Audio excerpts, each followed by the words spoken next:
All right, folks, we just learned about market equilibrium. And now what we're going to do is we're going to move on to learning about market forces. Now, when we say market forces, what we're mainly talking about is sort of the behavior of supply in the market, that's all the sellers, and the demand in the market, that's all the buyers, right?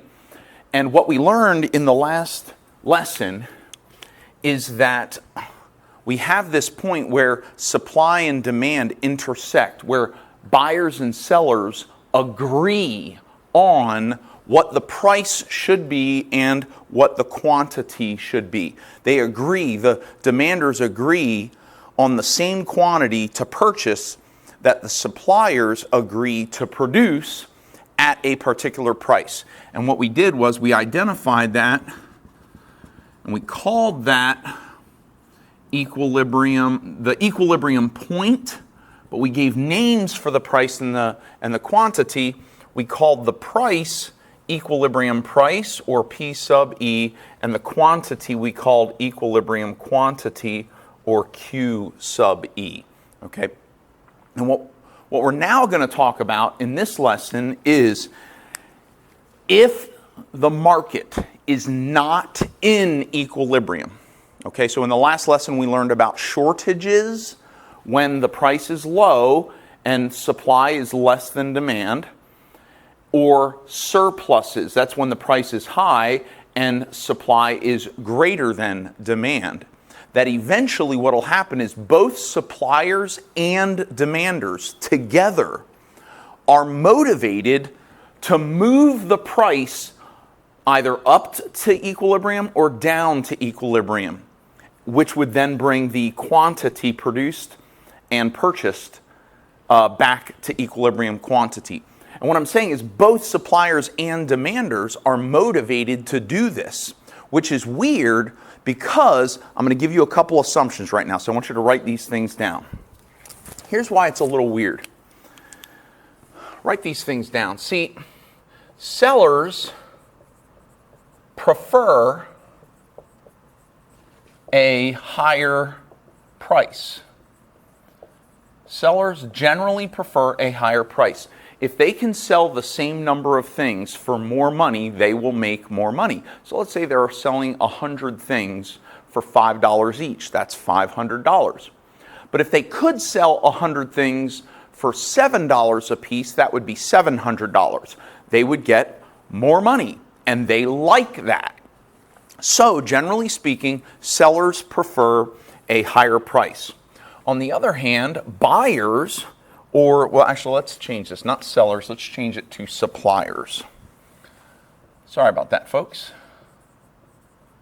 Suppliers prefer a higher price. I want to make sure we speak in the language of the market graph. Suppliers or sellers prefer a higher price. On the other hand, demanders or buyers, right, they prefer a lower price.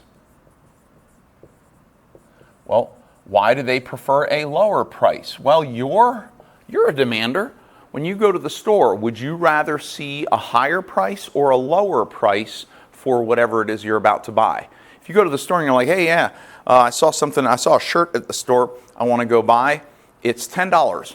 And you get to the store and you see that it's now $8, are you happy that it's $8 instead of $10? Of course you are. You're probably thinking, whoa, it's on sale, or oh, hey, they marked it down. Oh, it's on clearance. Man, I was ready to pay $10 and now it's only $8. That makes you happy.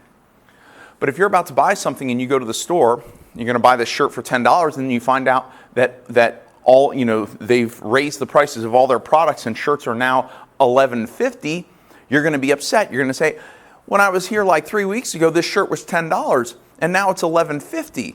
You're frustrated, right? That's because you, as a buyer, prefer a lower price. But suppliers prefer a higher price. And so what we have here is this wrestling or tug of war where suppliers want the price to be higher, demanders want the price to be lower. But what I'm going to show you is that in the market, due to the market forces, that it's actually the suppliers and demanders working against what they prefer to come to an agreement so that they can get what they want, so that they can, the suppliers can produce and sell what they want, and the demanders can buy what they want at an agreed upon price. Okay. All right. So let's create a couple situations, the surplus and the shortage, like we did in the last lesson. Let's pretend that the price is in the market is $28.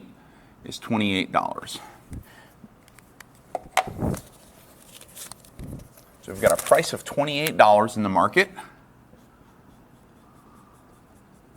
Okay. At a price of $28, quantity demanded, Q sub D, is, looks like 25 units. Okay. Quantity supplied is all the way over here. That's going to be 60 units. So Q sub S, that's 60 units. Okay. And the way we characterize this is we said that this is a surplus. This circumstance is a surplus.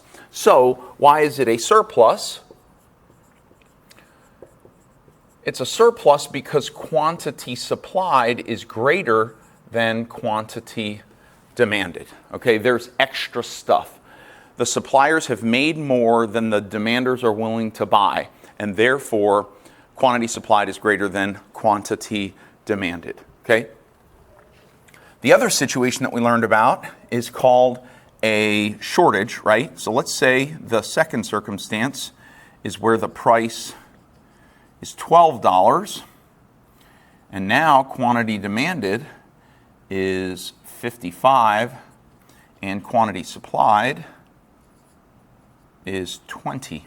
Okay? And this is called a shortage. The reason it's called a shortage is because the suppliers are short on what the demanders want. They have less than. Here's how much the demanders want to buy. Here's how much the suppliers are willing to make. And this, a person who's this tall is shorter than a person this tall. So it is a shortage. Okay? And so what we're going to say is we're going to say that at this price right here, at this price, we have a surplus. And at this price down here, we have a shortage. So, in either one of these situations, so this is where quantity supplied is less than quantity demanded. In either one of these situations, both parties are not happy. In the surplus situation, buyers, demanders, are not happy because they don't get everything that they want. They want, because the price is too high. I'm sorry. In the surplus, demanders are not happy because the price is too high and therefore they don't want to buy as much stuff. Suppliers are not happy because they have made lots of stuff. They're willing to make 60 units, but they're only going to sell 25 of them, so they're going to have 35 units left over and not sold. In the other situation, in the shortage, the suppliers are not happy because demanders are yelling at them because demanders aren't happy. Demanders aren't happy because suppliers aren't making enough. They want 55 units, but the suppliers are only willing to make 20 units.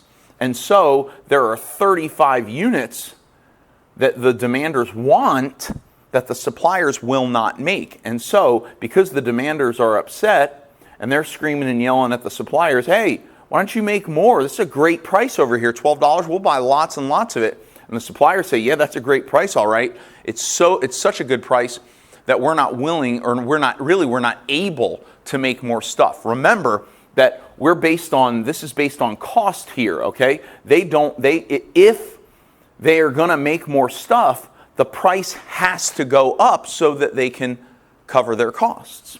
And therefore, the suppliers are upset because the price is too low. So suppliers are upset that the price is too low. Demanders are upset because there's not enough stuff to buy. So why are the suppliers upset that the price is low? Well, because suppliers prefer a higher price. And up here at the surplus, why are demanders upset that the price is high? Well, because demanders prefer a lower price. And so here's how the forces work. Here's how the negotiation goes. Now, it's not a negotiation. All the suppliers and all the demanders don't get in a room and talk it over. This happens through sort of mundane actions or large-scale actions of lots of people and lots of suppliers without talking to each other much. Here's what happens. Basically, the demanders are saying, hey, look, I know you made a lot of stuff. This is in the case of the surplus. I know you made a lot of stuff. And I know we don't want to buy that much of it. But if you do want us to buy more of your stuff, we're only going to do it if you lower the price. And so what happens in the case of a surplus is that there is downward pressure on the price from buyers. Downward pressure on the price from demanders or buyers. On the other hand, in the case of a shortage, suppliers aren't producing enough. Demanders are upset because they can't buy everything they want to buy, and suppliers are saying, hey, look, we know you want more stuff, and we're not producing as much as you want to buy. But we do want you to know that if you want us to make more stuff, we will do it if you agree to raise the price. And so, there in a shortage, there is upward pressure on the price from suppliers. So here's ultimately what happens is this. In the case of a surplus, demanders are saying you need to lower the price. So what suppliers do is they're sitting there with too much stuff because they produced 60, but people are only buying 25. So what they do is they put everything on sale, right? Or somehow or another, they lower the price. Why? Because they made too much stuff. Not enough people have bought it. They've maybe misjudged what they should be charging for the price. And ultimately what happens is it's the suppliers. The suppliers, they prefer a higher price. But it's the suppliers that are going to say, well, let's lower the price. So now the suppliers are willingly lowering the price. Why? Because they have stuff that they want to sell. And when they lower the price, here's what happens. When they lower the price, now, a couple things are going to happen when they lower the price. When the price decreases, buyers are going to be willing to buy more. So quantity demanded is going to increase. But at the same time, because they're lowering the price, the suppliers aren't going to make as much stuff. So they are also going to decrease quantity supplied. So what the forces say is going to happen in the situation of a surplus, when the price is above equilibrium price, is ultimately the price will decrease. Why? Because, watch this. I'm going to use a different color here. Suppliers will bid like in an auction. Hey, I'll lower mine by $3. Another supplier, oh, hey, I'll lower mine by $5. Another one says, oh, I'll lower mine by $11, right? So they go, well, maybe not 11, they're only going down 8, but in this particular case, but the suppliers, they bid down the price. And the reason they're bidding down the price is because they are overproducing. They're trying to encourage the buyers, the demanders, who want a lower price. So they say, we have extra stuff. If demanders prefer a lower price, we will give them a lower price, and then they will buy more of our stuff. But in that dynamic, while that happens, the suppliers also wind up producing less. But the less that they produce isn't as low as what demand was before. And what ultimately happens is the price comes down, quantity demanded increases, quantity supplied decreases, and they meet up at equilibrium quantity. So our quantity demanded increases from 25 up to 40, and our quantity supplied decreases from 60 down to 40 when the price comes down to equilibrium price. And then we find ourselves at equilibrium. Equilibrium price 20, equilibrium quantity 40, and then neither suppliers nor demanders want to make a change to the price. Okay? Now, suppliers, they still prefer a higher price, and demanders prefer a lower price, but they have both come to a place where they agree, which is equilibrium. That is market forces when the price is too high in the market. Okay? Suppliers bid down the price, and then quantity demanded increases, quantity supplied decreases, and we come back down to equilibrium. Now, the exact opposite thing is going to happen with a shortage. So in the case of a shortage, demanders are upset because they want more stuff. Suppliers are upset because the price is too low and they can't afford to make as much stuff as the demanders want. And so the suppliers say, hey, look, if you're willing to raise the price, we will make more stuff. And now this is basically what you're familiar with. This is the idea of auction bidding. So think eBay, okay?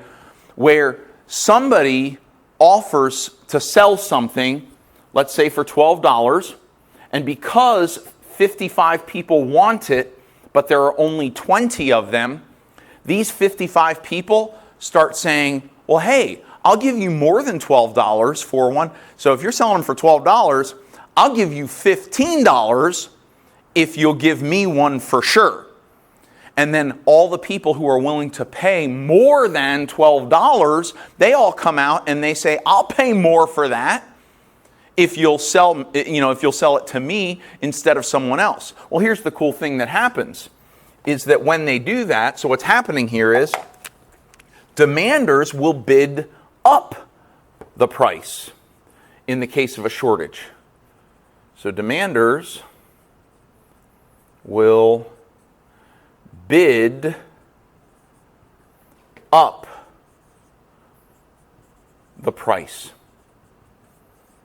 And when demanders bid up the price, because there is upward pressure on the price from suppliers, here's what happens. As the price increases from here, we have an increase in the price. Suppliers are now saying, oh, if there's a higher price, then we're willing to make more. So the suppliers increase how much the quantity they're willing to supply. So we have an increase in quantity supplied. As the price goes up, some of these buyers, some of these demanders say, well, I was only able to afford it because it was $12. But when the price goes up, I am no longer willing or able. So maybe they're not able to afford it. So now they fall out and they say, well, I'm no longer a willing buyer. Okay. Or maybe, so if they're not able to buy it, they fall out, and then they might say, well, I'm just not interested in paying more than $12. So then the people who are willing to pay $12 but not higher, they also fall out. And what ultimately happens is only the people who are willing and able to pay $20 are going to stay in the market. And quantity demanded will now decrease.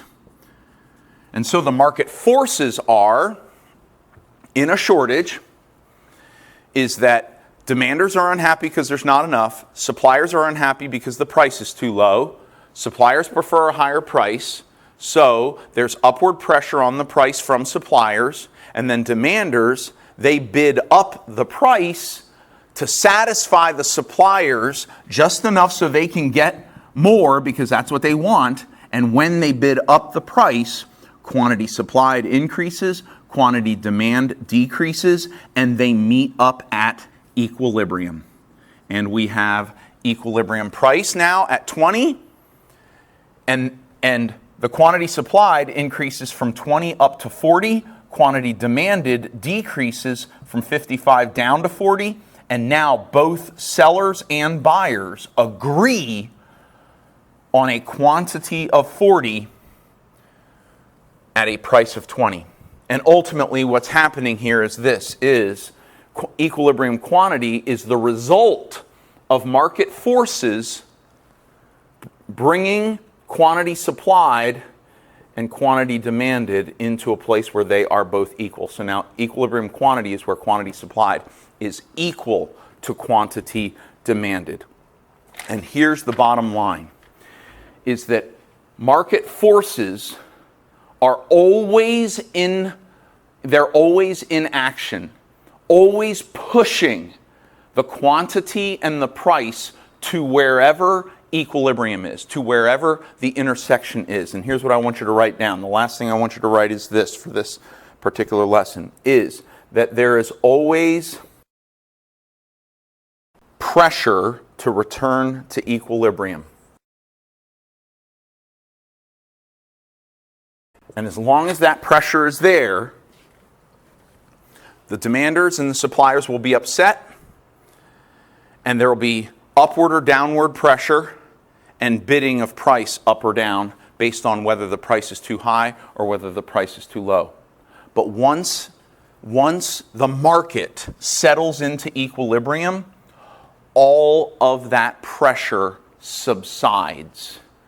The people who are not buying, they're generally just fine not buying. The sellers, whatever they're not producing, they're fine not producing it. Everybody has come to an agreement. We are settled. There's no pressure. Even though suppliers still prefer a higher price and demanders still prefer a lower price, everybody has sort of come to an agreement, and there we are at equilibrium. Okay? And so that is market forces.